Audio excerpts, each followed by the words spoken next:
In a first-of-its-kind endeavor, a galaxy of global leaders have unanimously agreed to establish the India-Middle East-Europe Economic Corridor, the IMEC.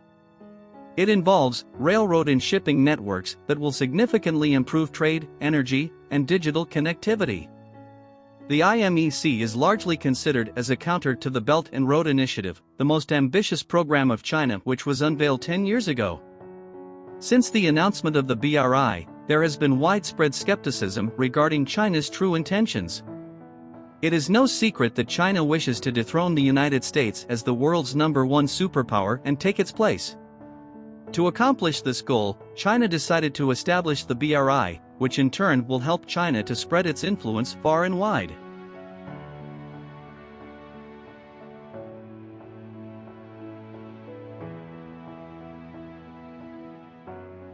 Right from its inception, India has been staunchly opposed to the BRI. This is only because of the CPEC, which goes through the Indian territory. At first, most of the poor countries welcomed the BRI wholeheartedly. Over the course of time, they realized that BRI is not all roses. The tale of Sri Lanka is now widely known around the world.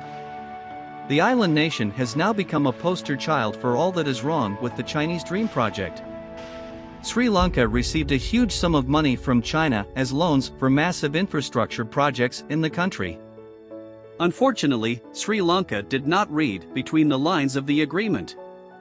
Later on, they realized that it is a debt trap and was forced to hand over the Hambantota port to Chinese firms on a 99-year lease. Since then, the BRI has earned an awful reputation. And slowly the craze on BRI started fading. Some countries have even cancelled the BRI.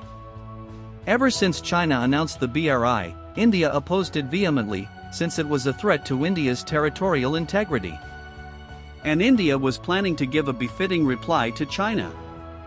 Now, the right time has come.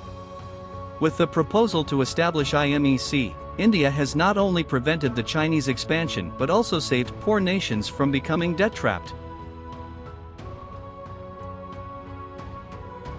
The projected IMEC will feature 2 corridors, one connecting India to the Arabian Gulf and one connecting the Arabian Gulf to Europe. The objective is to construct reliable and cost-effective cross-border and ship-to-rail transit networks. This will ensure that commodities are transported between India, the UAE, Saudi Arabia, Jordan, Israel, and Europe. Not only that, but the IMEC will provide considerable benefits to India by putting the country at the center of trade flows from Southeast Asia to the Middle East and Europe, giving India strategic and economic advantages. If the IMEC advances as predicted, India will soon be a leading player, directly challenging Chinese hegemony. It will also prevent the Chinese attempts to colonize poor nations by improving economic integration.